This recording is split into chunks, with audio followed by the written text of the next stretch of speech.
అందరికీ నమస్కారం. మరి మేము 2009 సంవత్సరం నుంచి తెలుగుదేశం పార్టీలో తెలుగుదేశం జెండా పట్టుకొని నేను చదువుకున్న టైం నుంచి తెలుగుదేశం పార్టీలో దిగాను. నేను ఈనాడు మహిళా అధ్యక్షురాలుగా ఉన్నాను అనంటే అది రాజా గారి ప్రోద్బలమే. అంటే ప్రతి ఒక్కళ్ళం ఎలా పనిచేయాలి. ఇప్పుడు సపోజ్ 2019 ఎలక్షన్ తర్వాత తీసుకుందాం.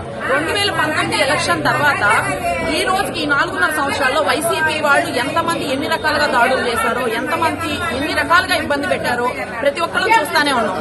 ఈ రోజున మేము ఎన్ని ఇబ్బందులు పడినా కానీ చంద్రబాబు నాయుడు గారికి పిలిపించి ప్రోగ్రామ్ చేయాలి, ర్యాలీ చేయాలి, సపోర్ట్ చేయాలి, అమరావతి గారికి నిలబడాలంటే ఫస్ట్ గుంటూరు జిల్లాలో నిలబడే నాయకుడు ఆలపాటి రాజేంద్ర ప్రసాద్ గారు. మరి ఆయన ఒక స్టేట్ లెవెల్ లీడరు. ఆయనకే ఈ రోజున మరి సీట్ లేకపోవడం అనేది మాకు చాలా బాధాకరణంగా ఉంది. 2024 ఎలక్షన్ లో మేమందరం టీడీపీగా ఉన్నా కూడా పెన్ డౌన్ అనేది ప్రకటిస్తున్నాం అనమాట.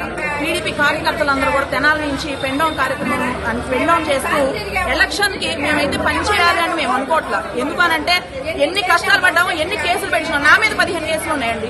15 కేసులు ఉన్నాయి. సోషల్ మీడియాలో ఏదొచ్చినా ఎన్ని రకాలుగా ఇబ్బందులు పెడితే, ఎన్ని రకాలుగా ట్రోల్ చేసినా కూడా మా నాయకుడు అనేవాడు మాకు ఉండాలిగా.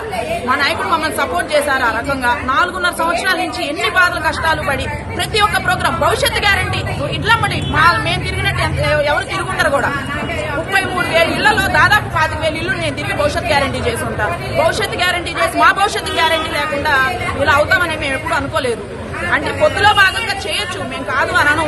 పొత్తు అనేది సపరేట్. కానీ ఏ లీడర్ ఎంత కష్టపడ్డాడు, ఎంత ఆయన టైము ఎంత వెచ్చించారు పార్టీ కోసం అనేది దాన్ని కూడా మీరు ఆలోచించి నిర్ణయం తీసుకోవాలి.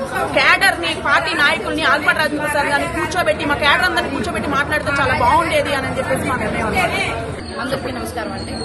మరి మేము ఇవాళ తెనాలి నియోజకవర్గంలో పొత్తులో భాగంగా చంద్రబాబు నాయుడు గారు అని పవన్ కళ్యాణ్ గారు కలిసి నాదెండ్ల మనోహర్ గారి పేరు అనౌన్స్ చేయడం జరిగింది. మరి మా ఆలపాటి రాజేంద్ర ప్రసాద్ గారు పార్టీలో ఆయన 17 ఏళ్ల వయసు ఉన్నప్పటి నుంచి ఆయన వచ్చారండి. 40 ఏళ్ల నుండి కూడా ఆయన రాజకీయ చరిత్రలో ఏ పార్టీలోకి కూడా ఆయన పార్టీ కండవా మార్చకుండా ఒకటే పార్టీ లైన్ దాటకుండా పనిచేశారు. మరి 2019 ఎలక్షన్ తర్వాత ఆయన ఓడిపోయిన నెక్స్ట్ డే నుంచి కూడా ప్రతి రోజు కూడా నిరంతరం నియోజకవర్గంలో తిరిగారు. ఆయన నియోజకవర్గం మొత్తం తిరిగి ప్రజల కష్టాలు తెలుసుకొని క్యాడర్ మొత్తం కాపాడుకుంటూ వచ్చారు ఆయన. ఇవాళ మరి అంతకుముందు ఎలక్షన్ లో ఓడిపోయిన మనిషి మరి క్యాడర్ వదిలేసి వెళ్ళిపోయాడు, హైదరాబాద్ వెళ్ళిపోయి కూర్చున్నాడు. ఇవాళ వచ్చేసి నాకు సీట్ కావాలని సీట్ ఇచ్చేశారు. అంటే కష్టపడిన నాయకుడు, మరి నాయకుడిని నమ్ముకున్న కార్యకర్తలు వాళ్ళకి విలువలు లేవా? కార్యకర్త జెండా మొయ్యందే పార్టీ నాయకుడు అనేవాడు లేడు, పైన పార్టీ అనేది లేదండి. అలాంటి కార్యకర్తల గౌరవాన్ని వాళ్ళ భంగం కలిగించేలాగా ఇక్కడ జరుగుతుందన్నమాట ఈ తెనాలి రాజకీయం అనేది. మా నాయకుడు అన్నా క్యాంటీన్ రన్ చేశారు, ఆయన పెళ్లి కానుకని చెప్పి ఇచ్చారు. ఇలాంటి మంచి కార్యక్రమాలు ఎన్ని చేయాలంటే ఆయన చేశారు. బాబు గారు పిలుపునిస్తే ఒక్క ప్రోగ్రాం కోసం ఏ ర్యాలీ అన్నా, ఏ ప్రోగ్రాం అన్నా పిలుపునిచ్చారు అంటే అసలు మమ్మల్ని నిద్రపోనిచ్చేవాడు కాదు ఆయన.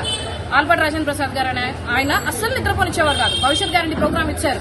నిరంతరం చేయండి చేయండి చేయండి అని చెప్పి మాతో పని చేపిస్తూనే ఉన్నారు. ఇప్పటికి స్టిల్ ఇప్పుడు కూడా చేస్తున్నారు. చూడండి, లోపల పార్టీ ఆఫీస్ లో నిన్న కూడా ప్రోగ్రామ్ కి కార్డ్స్ వచ్చినాయి. చేయడానికి మేము అందరం రెడీ అయ్యాం.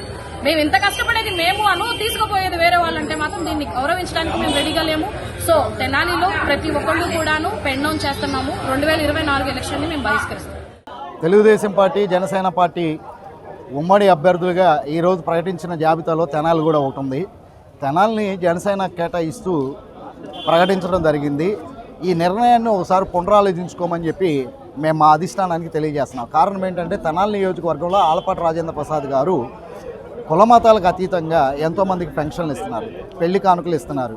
ఇంకా కులమతాలకు అతీతంగా చర్చిలకి, మసీదులకి, గుళ్ళకి భూరి విళాలు అందిస్తున్నారు. ఏ ఇంట్లో కష్టమైతే ఆ ఇంటికి వెళ్ళి పరామర్శిస్తూ ఉన్నారు. ఆర్థికంగా నేనున్నానని భరోసా ఇస్తున్నారు. తెలుగుదేశం పార్టీ మీకు అండగా ఉంటుందని చెప్పి ఇప్పటికే నియోజకవర్గంలో చాలామందికి ధైర్యాన్ని ఇచ్చారు, వాళ్ళని బలపరిచారు. అట్లాంటి వ్యక్తి తెనాలి నియోజకవర్గంలో ఈజీగా గెలవగలుగుతారు. మేము టీడీపీ జనసేన పొత్తుని వ్యతిరేకించడంలా ఖచ్చితంగా జనసేన పొత్తు ఉండాల్సిందే.